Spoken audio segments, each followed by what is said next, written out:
Indonesia Corruption Watch (ICW) melalui hasil risetnya menemukan satu modus tindak pidana korupsi yang paling kerap dilakukan dalam semester 1 tahun 2015. Modus yang paling banyak adalah berupa penggelapan dan dinilai menjadi cara yang paling sering digunakan oleh pelaku korupsi dengan 82 kasus dan kerugian negara mencapai 227,3 miliar rupiah. Untuk modus terbanyak selanjutnya adalah penyalahgunaan anggaran yang mencapai 64 kasus. Lalu modus penyalahgunaan wewenang sebanyak 60 kasus, markup 58 kasus, laporan fiktif 12 kasus, suap atau gratifikasi 11 kasus, kegiatan fiktif 9 kasus, pemotongan 6 kasus, dan markdown 3 kasus. Selain itu, ICW juga memaparkan kinerja penyidikan kasus tindak pidana korupsi oleh aparat penegak hukum pada semester pertama 2015 mengalami penurunan. Sampai awal tahun ini, hanya mampu menaikkan 50,6% dari total 2.447 kasus korupsi dari penyidikan ke penuntutan. Data itu seolah menyadarkan kita bahwa perang melawan korupsi masih jauh panggang dari api. Sudah selayaknya lah pemerintah saat ini bekerja lebih keras lagi untuk mewujudkan Indonesia yang bersih dari korupsi. Modus korupsi di Indonesia saat ini terus berkembang. Nah, ICW melalui riset yang dilakukan menemukan 11 modus korupsi yang paling sering digunakan oleh koruptor. Seiring dengan banyaknya modus korupsi, ICW juga memaparkan kinerja penyidikan kasus tindak pidana korupsi oleh aparat penegak hukum pada semester pertama 2015 ini mengalami penurunan. Lalu seperti apakah masa depan pemberantasan korupsi di Indonesia? Nah, untuk mengupas hal tersebut sudah hadir di Studio Berita 1, Jamin Ginting, pakar hukum pidana dan tindak pidana korupsi. Kami juga mengundang Anda untuk memberikan komentar ataupun pendapat lewat SMS ke 0811 833 5551 atau boleh melalui pesawat telepon di nomor 021 52900 308 atau 021 52900 311. Baik, selamat pagi Pak Jamin Ginting. Saya ucapkan selamat datang di Berita Satu TV dulu. Nah, ini kita membicarakan mengenai 11 modus korupsi yang baru dirilis oleh ICW. Nah, saya ingin mengajak Anda dan juga pemirsa untuk melihat data-data berikut ini yang akan kami tampilkan di layar kaca Anda. Ini adalah modus korupsi di mana ada 82 kasus, lalu juga penyalahgunaan anggaran 64 kasus. Lalu modus korupsi penyalahgunaan wewenang 60 kasus, markup ada 58 kasus, ada laporan fiktif juga 12 kasus, gratifikasi 11 kasus, kegiatan fiktif juga ada 9 kasus, pemotongan 6 kasus, markdown 3 kasus, pemerasan 2 kasus, dan pungutan 1 kasus. Ya, melihat modus korupsi yang begitu banyak, ada tanggapan tersendiri? Enggak, kalau saya lihat semester pertama dari laporan ini oleh ICW, saya lihatnya 3 yang terbesar itu adalah penggelapan, penyalahgunaan kewenangan, dan satu lagi tadi yang 60 itu ya. Saya lihat ini agak rancu juga kalau saya lihat apa ICW ini yang merilis ini. Penggelapan itu tentu, kalau penggelapan dalam terminologi hukum pidana, penggelapan itu adalah orang yang menggelapkan uang negara. Tentu orang yang menggelapkan uang negara itu tentu disalahgunakan kewenangan yang ada dalam diri dia.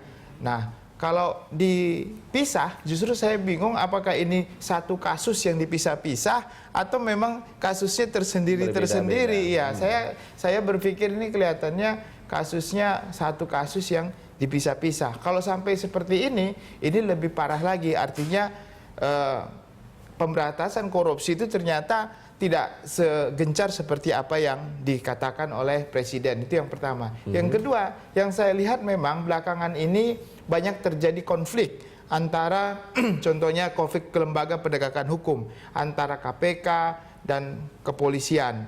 Nah, waktu kasus Abraham Samad juga dengan Pak kasus BW, ini ada semangat yang menurun dari KPK sendiri untuk bisa melakukan effort yang besar dalam pemberantasan korupsi.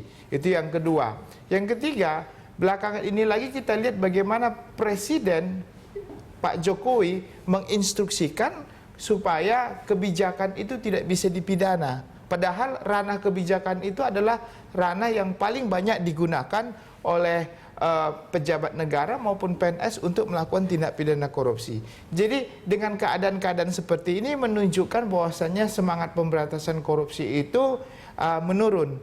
Nah, yang keempat, saya sangat gembira hasil rilis ini kalau menurun. Kenapa? Suatu negara korupsinya, penanganan korupsinya menurun, artinya tindak pidana korupsinya berkurang. Itu dari sisi positif. Tetapi dari sisi negatifnya ada juga. Jangan-jangan penegak hukumnya tidak efektif dalam pemberantasan korupsi sementara korupsinya banyak. Jadi itu dari sisi negatifnya. Tapi kita lebih baik berpikir positif kalau kekurangnya penanganan kasus ini karena memang tindak pidana korupsi sudah berkurang di Indonesia seperti itu. Baik.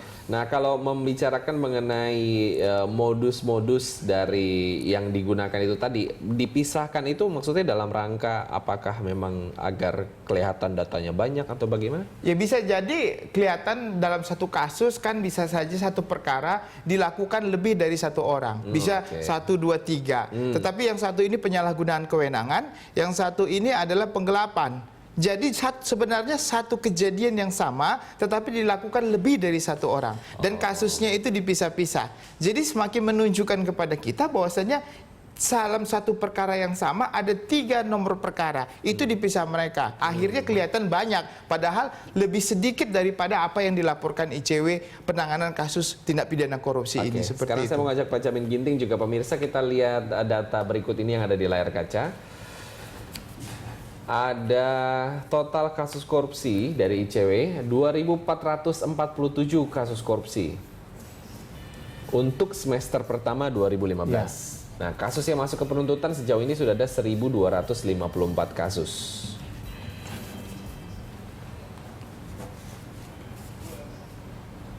Nah, jadi kurang lebih 50,6% lah ya. 50,6%. Ada tanggapan tersendiri. Ya, ini memang agak miris ya kalau saya melihat. Kenapa saya bilang miris? Begini, dalam suatu perkara, ujung daripada tindak pidana korupsi itu adalah apakah seseorang itu terbukti atau tidak terbukti melakukan tindak pidana yang dilakukan oleh pengadilan.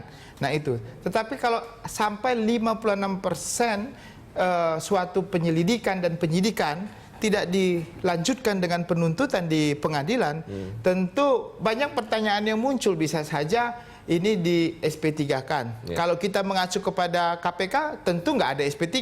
Setiap proses dimulainya suatu penyidikan, itu otomatis pasti ada penuntutan dan putusan hakim. Tetapi bagaimana dengan proses penyidikan dan penyelidikan yang dilakukan di kepolisian dan di kejaksaan?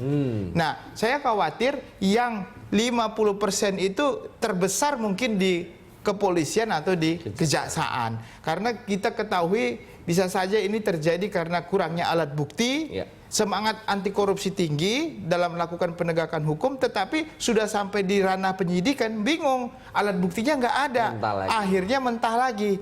Banyak kejadian kasus-kasus seperti ini yang akhirnya diperlambat. Nggak di SP3, cuma prosesnya diperlambat. Sehingga dalam laporan dari ICW nggak sempat, karena masih dalam proses penyidikan dan penyelidikan. Padahal kadang-kadang waktunya sudah terlalu lama, tetapi tidak ditingkatkan statusnya ke tingkat penuntutan. Ini yang terjadi. Saya kira kalau untuk KPK, saya yakin di KPK itu konteksnya adalah penindakan itu biasanya selalu lanjut, kecuali kalau ada putusan pra-peradilan yang diberhentikan di sana karena tidak ada proses SP3 di KPK. Jadi 56% ini lebih banyak saya kira ada di kejaksaan dan di kepolisian. Baik, kita akan lanjutkan dialog kita di segmen berikutnya. Tetap bersama kami pemirsa. Jurnal Pagi akan segera kembali.